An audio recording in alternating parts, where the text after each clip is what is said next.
हैं और हमारे साथ अब केडियानॉमिक्स के फाउंडर सुशील केडिया जुड़े हैं, जो हर मंगलवार हमसे जुड़ते हैं। आइए उनसे समझते हैं कि उनका इस समय क्या मूड माहौल है। Sushil ji, good morning. Morning. Frame तो काफ़ी अच्छा लग रहा है आपका एज ऑलवेज, और काफ़ी आपने लग रहा है काफ़ी बड़ी बोल्ड कॉल आज हमारे लिए प्रिपेयर की है, तो ज़रा उस पर बात हो जाए। पहले आप कह रहे हैं 30,000 निफ्टी पर, यहाँ पर तो लोग 25,000 के लिए वो प्रे कर रहे हैं, आप सीधा 30,000 की बात कर रहे हैं। बताइए क्या दिख रहा है आपको ऐसा चार्ट्स में? भाई 32,000 बोलने में थोड़ी सी शर्म आ रही थी, इसलिए 30,000 बोला। हो सकता आने वाले टाइम में 32 भी हो जाए। तो 30, पहले 30 से शुरुआत कर लेते हैं, 32 के चलिए। बाद में बात करेंगे। तो हाँ। तो हाथ कंगन को आरसी क्या, पढ़े लिखे को फारसी क्या। आप लोगों ने मुझे चार्टिस्ट बताया हुआ है, तो मैं चार्ट ही दिखा के बात करूंगा। बाकी मैं हर एक विषय पे कर सकता हूं, पर सच्चाई चार्ट से दिखती है। पीसीआर से अनुरोध है, इस चार्ट को खोलें और इस चार्ट को देख के आप मेरे साथ आनंद लीजिए। पीसीआर से अनुरोध है, मेरे स्क्रीन पे जो चार्ट है इसे कृपया दिखाएं। ये जो चार्ट है, आप देखो, ये चार्ट चीख चीख के कह रही है कि मुझे ले लो। ये रेशियो चार्ट है, इसकी वैल्यू अभी आप देखोगे करीब 3.8 है। और चीख चीख के क्या कह रही है, एक साल से लेकर सवा साल में 3.8 वाला हंसते हंसते 5.5 हो सकता है। ये किस चीज की चार्ट है? Nifty prices divided by S&P 500 prices. यानी कि अगर अमेरिका, यानी कि 45% तक का आउट परफॉर्मेंस संभव है अगले 12 से 15 महीने में। यानी कि अगर S&P में 20% का भी करेक्शन किसी वजह से साल के बीच में आ गया, तब भी हो सकता है उस टाइम पे निफ्टी 45% ऊपर हो करंट भाव से। तो आपको विवादास्पद लग सकती है, हास्यास्पद लग सकती है ये बात। तो इसके लिए मैं आपको इतिहास दिखाऊं पहले। आप इतिहास में देखो कि ये तो मैं सिर्फ एक साल के अंदर 45% की आउट परफॉर्मेंस की बात कर रहा हूं। ऐसा दौर भी आया है आपकी ही मेरी लाइफ टाइम में, बहुत ज्यादा पुराने समय में नहीं। 2001 से लेके 2010 तक लगातार 10 साल में हमने 8 गुना कर लिया। यानी निफ्टी को कोई लॉन्ग करके S&P शॉर्ट कर देता तो 8 गुना हो जाता। 10 साल में अगर 8 गुना हो गया, 5 साल में 4 गुना हो गया, तो अप्रोक्सीमेटली 35% की कंपाउंडेड आउट परफॉर्मेंस 10 साल तक लगातार आई है। तो एक साल में 45% की आउट परफॉर्मेंस आ जाना बिल्कुल भी बड़ी बात नहीं है, जब पिछले 15 साल से हम करीब करीब साइडवेज रन कर रहे हैं।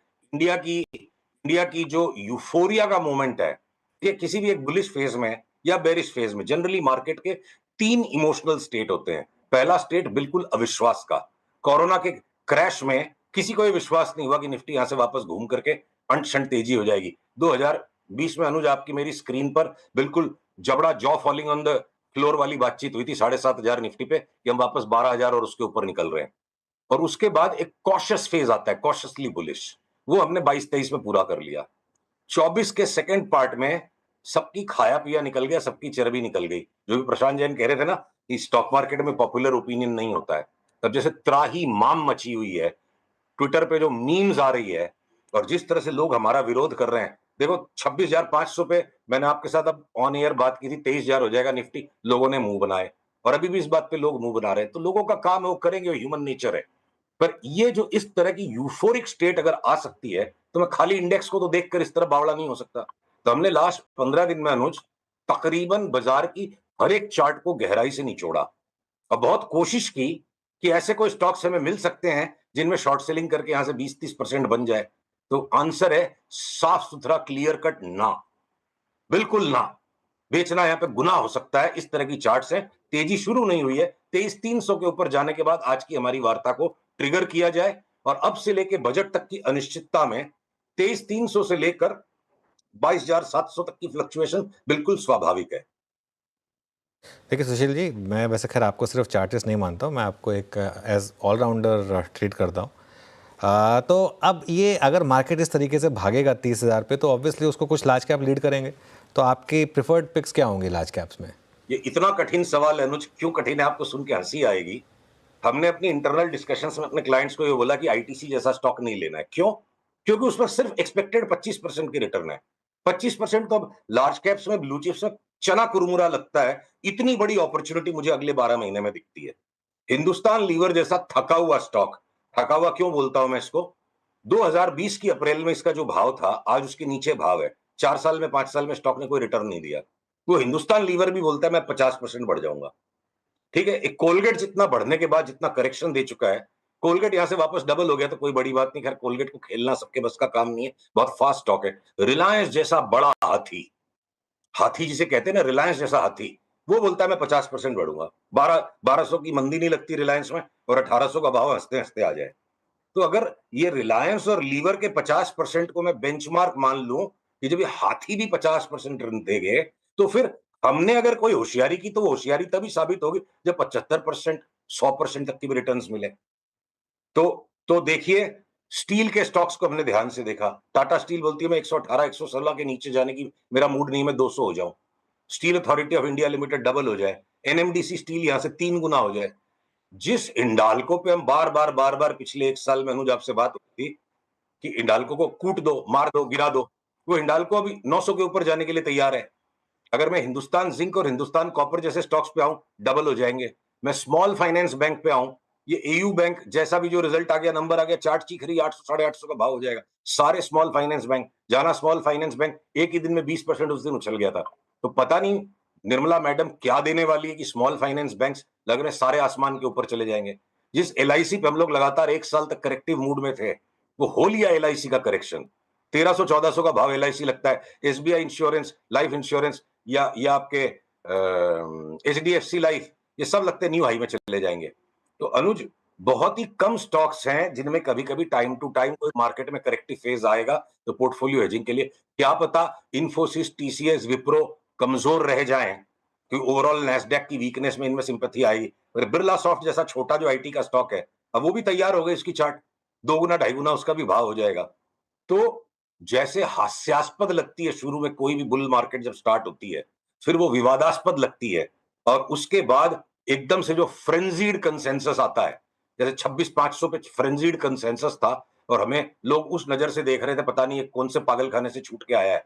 तो सेम बात आज भी सबको महसूस होगी। यही ह्यूमन नेचर है, यही स्टॉक मार्केट का नेचर है, यही हमेशा से क्राउड्स का बिहेवियर है। मेरे को 2025 में खतरनाक भयंकर तेजी नजर आती है। क्या पता डॉलर इंडेक्स 15% घट जाए और इंडियन रूपी 12-13% अगर स्ट्रांग हो जाएगा, 25% तो निफ्टी उसी में हंसते हंसते बढ़ जाएगी। तो हमने, एक बात पूछता हूं मैं, उल्टी बात करते हैं चलो। जिस दिन चुनाव के नतीजे आए, मोदी सरकार की सिर्फ 240 सीटें बची।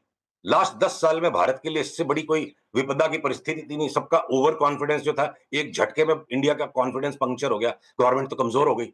21,000 की निफ्टी एक झटके में हो गई। कोई ने सोचा था 26,000 की निफ्टी फटाफट आ जाएगी वहां से? तो हमारी जो कल्पना है, उसको हम अपनी बुद्धि समझने की गलती कर लेते हैं, और सबकी कल्पना सीमित है।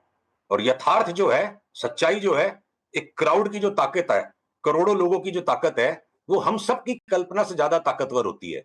जिस दिन 240 सीट खाली थी गवर्नमेंट की और 21,000 का क्रैश लैंडिंग कर गया बाजार, और वहां से जिसने माल ले लिया उस क्राइसिस में, वो 26,000 तक हंसते हंसते बेच गया।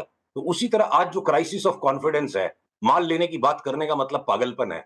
तो हम तो देखिए, जो लगेगा तो स्टॉप लॉस लगेगा।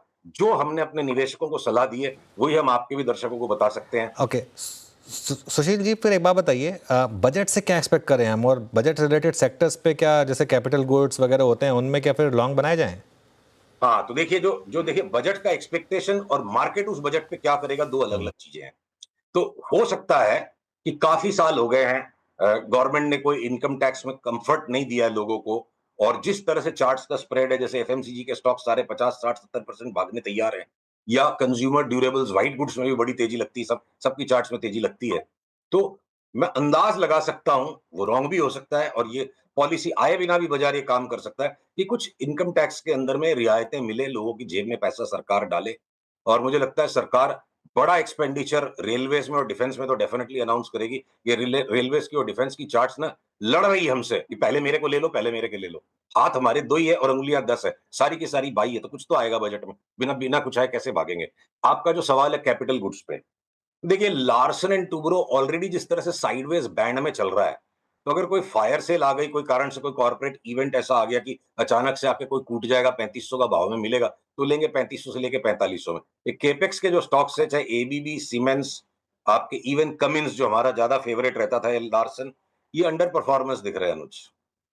तेजी सभी चीजों में आएगी, पर जब 50% लीवर और रिलायंस देंगे, तो मैं 30-35% कमाने के लिए ये लार्सन और कमिंस क्यों लूंगा? मेरा आंसर ये है। ओके, चलिए सुशील जी, बहुत बहुत शुक्रिया आज हमारे साथ जुड़ने के लिए। अगले मंगलवार फिर आपसे बात करेंगे कुछ और स्टॉक्स पर।